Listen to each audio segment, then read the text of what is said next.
I knew this market was coming, and this happens when we have more inventory, a little bit higher rates, but a very, very traditional market. If people are locked into their low interest rates and happy with their home, in general, they will not make a major change in this market. So you're not going to see a lot of those homes come on the market just for that reason. But what will force a home onto the market?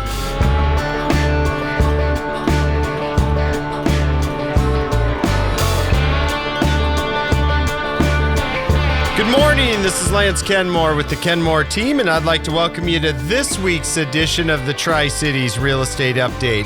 As always, you can contact me anytime on my cell phone at 509-727-8977 or visit us on the web at kenmoreteam.com.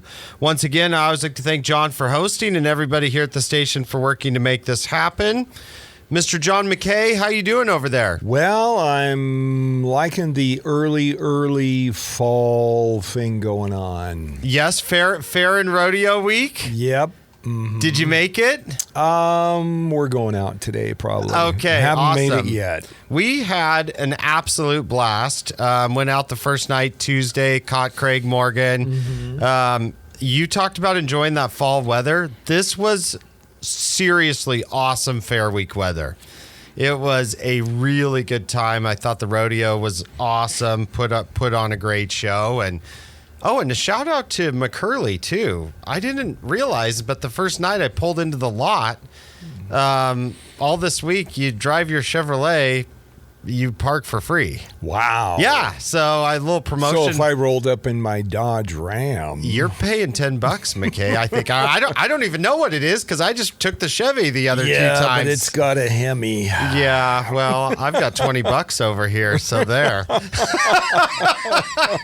Oh my gosh. Okay. That's how he rolls. But it was a great week out there for sure. It just kind of showcases a little bit of rain Tuesday night, but it was late, kind of after everything that's had just fine. Yeah. I didn't have to water. Once I had heard Craig Morgan sing Redneck Yacht Club, I was good. So I left International Harvester. I left before the rain then. So, well, awesome showcase for Tri-Cities. Love having everybody out there and everybody we got to see and clients we got to see out there and vendors. It was fantastic. Well, now that we've gotten through that week, it's back to school week. Mm-hmm. And some of the college kids have already left. I've been seeing all the Facebook posts and people are getting people moved back. And so for back to school week, my national celebrity story, I thought it was only fitting. We found an entire college for sale. So it's Notre Dame College, not the Notre Dame I think you're thinking, but Notre Dame College in Cleveland, Ohio. Okay. Shut down their campus. They previously, the backstory said that they were going to be acquired by another university, and that didn't go through. And so they decided to put the entire campus up for auction. Wow. Now, of course, there's like zoning requirements and all of this crazy stuff that has to happen because it's not like you can just like use it for your personal house the way it is. But a group has put together, so they were wondering who is going to end up here. But actually, a soccer group has put together a proposal, a group that's going to bring a men's and a women's potentially MLS team to the town. And so they would be using this because they loved the sports facilities and the fields. They would be using this as their training center to house the athletes and do training for the MLS teams. And then I love, it's such a big area in a very residential area. It said that they partnered with a home builder, a national builder, who was probably going to piece up some of the remaining parcels, put in some new homes, remodel some of the existing dormitories, and make residences around this training facility. So it'll be interesting. That is a multitude of millions of dollars. So it was not released where it ended up at. But yeah, I thought it was crazy. An entire college campus for sale. That's the first time I've seen that one. Yeah, I was reading here. It was in Euclid, Ohio. Euclid, yes. Yeah, a private Roman Catholic in South Euclid, Ohio, opened in 1922. The college announced it'd be closing at the end of the spring semester, so earlier in 2024. Yeah, I mean, that's 22 to 1922 to 24. That is a long run for sure. So yeah, very, very cool stuff. And yeah, it'll be really interesting to see if they can transform that into a soccer facility. It would take a major group like that to put something together, because the hundreds of millions of dollars. I can't wait to see what the final sales price is. Yeah, well, sure. It was, and I tend to look at these things because of how our daughter's, going to be looking at school. It was a NCAA D2 school. D2 school, okay. Same size as Central. Okay, there you go. Not even the universities are sheltered from sometimes not making it and closing. They still got to make some money for sure. Well, one of the things we always like to do is look at what is going on in the market, what's happening this time of year. And back to school week is always a time when I look at very traditional cycles in real estate. And part of that is people ask me all the time, like, Lance, why is the seller selling? Or why is your buyer buying? Why are they moving here? What's the motivation behind that? And what does that look like? And we were kind of talking before the show. I was even mentioning, and I told McKay, I said, this is a very traditional market. I think off the air, you and I were even talking about some news in the last week out of Redfin that they had laid off some positions, and there were some changes in real estate brokerage and the real estate laws and how that's going to work. And so whenever there's change like that, there's going to be some winners and some losers. But you go back to a very, very traditional market. If we look back 4 or 5 years ago, what was one of the primary reasons people were buying homes? A lot of it was increased equity and financial incentive. A lot of people were moving and they didn't even need to move, but if they got a bigger house or sold theirs, they could cash in on equity and make a move. And so it wasn't nearly as what I called a traditional market. And so when I go back and look at the traditional reasons of why people buy, we're always great data on this. And in fact, there's out now a 2024 National Association of Realtors, home buyers and sellers generational trends. And so when you look at still the number one reason why people buy is the desire to become a homeowner. So we've still got the American dream in that situation. And you can even break it down by age group. So this is really transferred from generation to generation. So if you go and you look at age 44 to 58, okay, a lot of those people have already bought, but even still in that category, 26% of people are still buying because they want to own a home of their own. Now you go backwards a little bit and you look into Generation Z, 34 to 43, 35% of the sales are because people have that desire to own their own home. They don't want to have to worry about the rents going up. They don't want to have to worry about someone telling them what colors they can paint the house. That desire for independence, the American dream. And you look at the millennials, 25 to 33, you look at that age group, 49% are still buying for that exact reason. And so that is really what is pushing our market. And that's a very, very traditional reason. It's not buying for investment. It's not buying to rent it out. It's not buying to flip. Like these are traditional buyers that are purchasing for that reason. And then you start to look at what else is driving those purchases? And the next biggest category that I see that comes into play is going to be that age group 34 to 43. Mm-hmm. And 20% of those purchases are the desire for a larger home. Okay, because you look, and a lot of that is driven by they've started to earn more during that time period of their career. Maybe their family size has increased. They have a little bit more flexibility in their budgets to make those purchases. So 34 to 43, there's a good chance that those folks are buying to have a larger place. The one that starts to rank the next highest is you look at, and I get this all the time, number 2 reason in most of these categories is the desire to be closer to family, friends, and relatives. People will ask us. I sat down with a seller last week, and they were like, well, what are they were trying to decide if they should accept an offer or not, and they weren't sure how serious the buyer was. Mm-hmm. And so we were reviewing all of the terms and indications, and I just represent the seller in that situation. So, some of these are assumptions that we have to make. And it finally came down to the final assumption.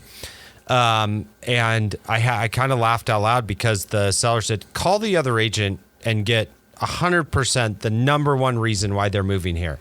So I called the other agent on the phone, and he said, it's easy.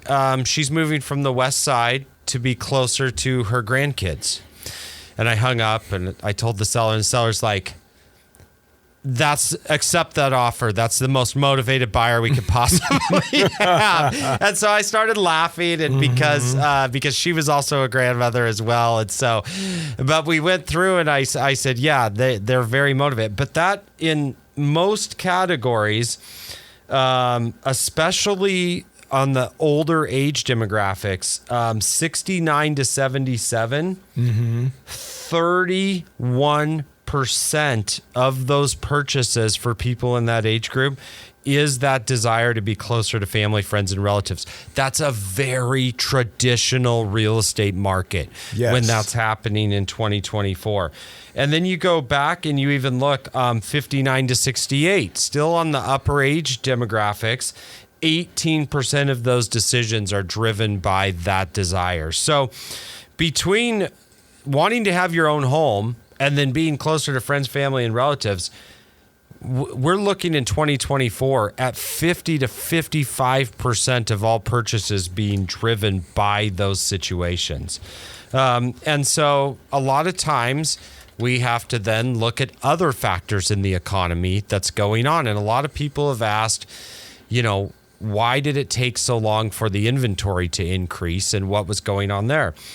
Well, even though people had that desire, and we talked briefly about the desire for a larger home, interest rates put a big damper on some of these reasons, because when you've got 20% of an age demographic wanting to move, but they're living in a 2,000 square foot house now with a 3% mortgage rate, they want to move to a 3,000 square foot house, and they're going to move to a 6% mortgage rate.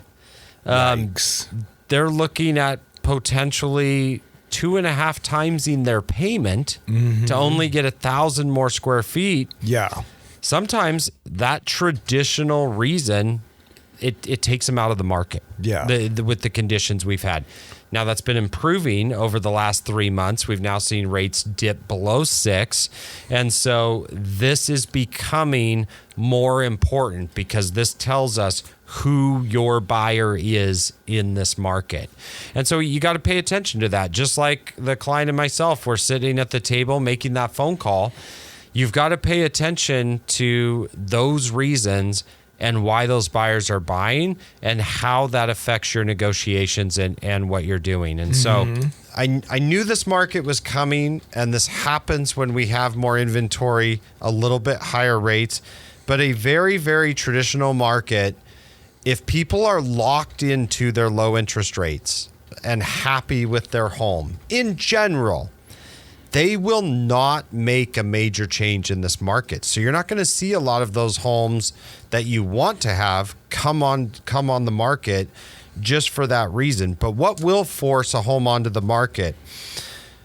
One of the largest reasons that we see happen all of the time, and we talked about this a little bit when we talked about home buying, but that age group, 34 to 43, those folks bought 10 years ago.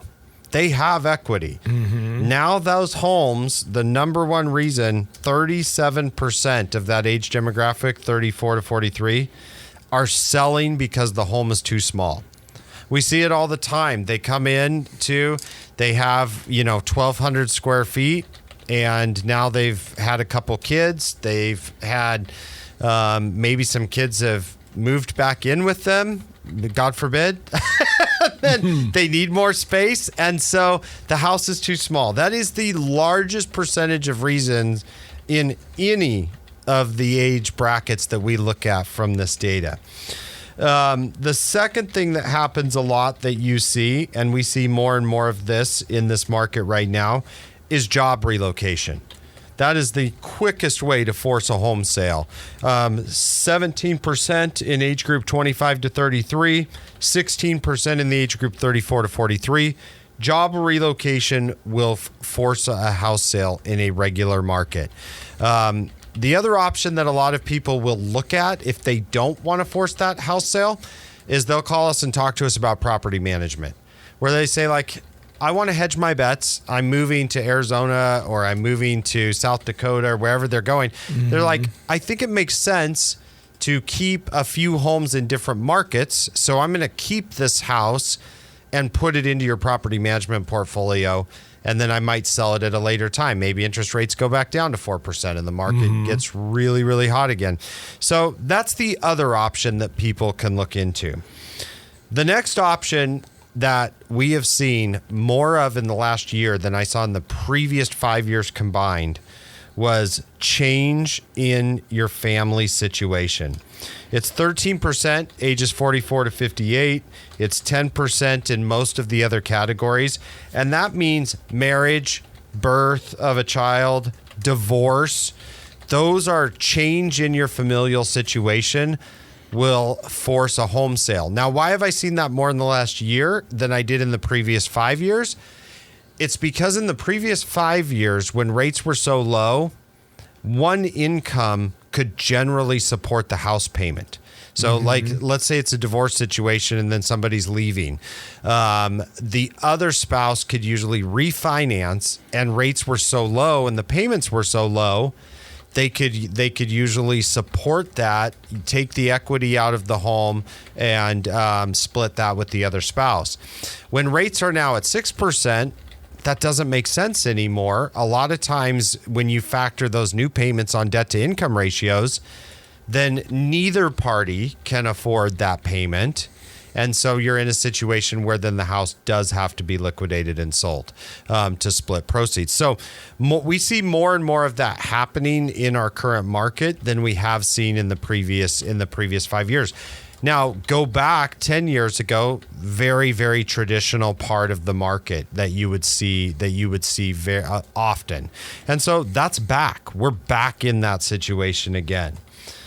It's funny because I got a kick out of this one because I always am looking at coaching agents and talking to people about how to deal with the public and things that they're telling them.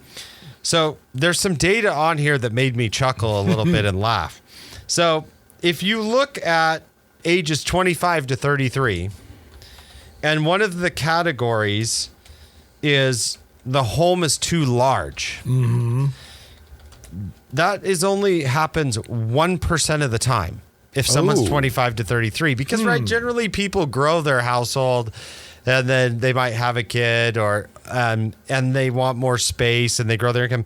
So if somebody from the age of 25 to 33 comes to you and says, I want to sell my house because it's too large, they're probably not telling the truth. There is something else going on.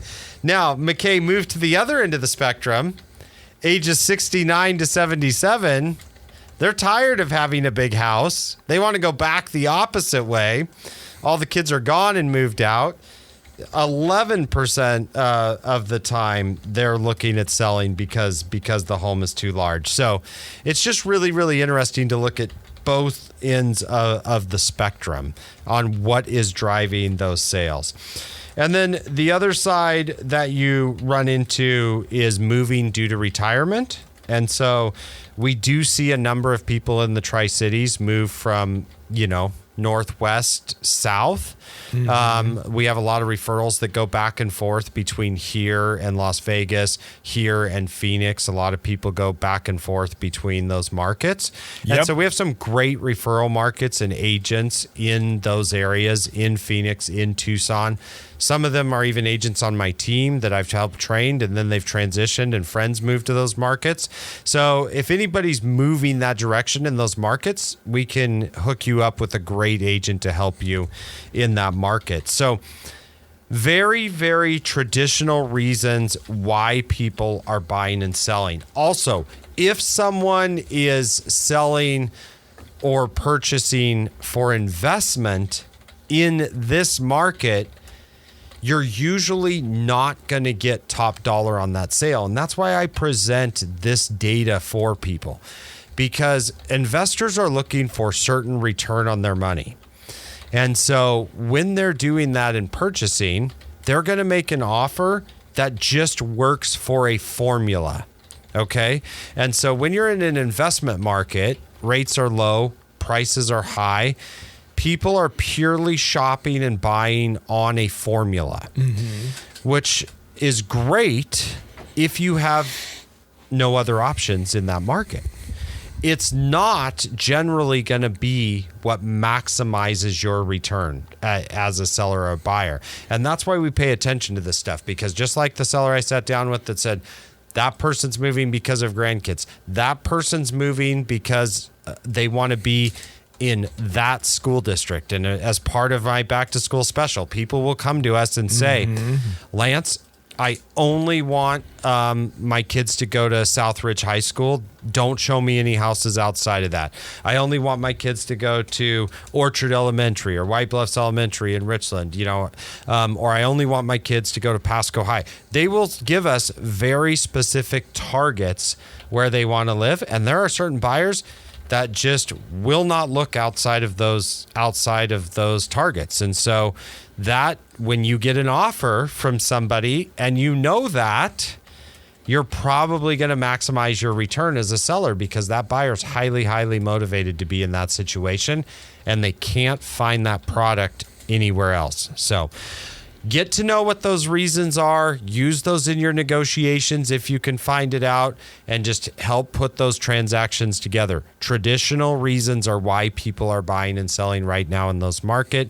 If you have any questions about any of that, please feel free to hit me up. We would love to help you with those negotiations, love to help you with that pricing and what that looks like. And we'll be right back here next week. Right here on News Talk 870.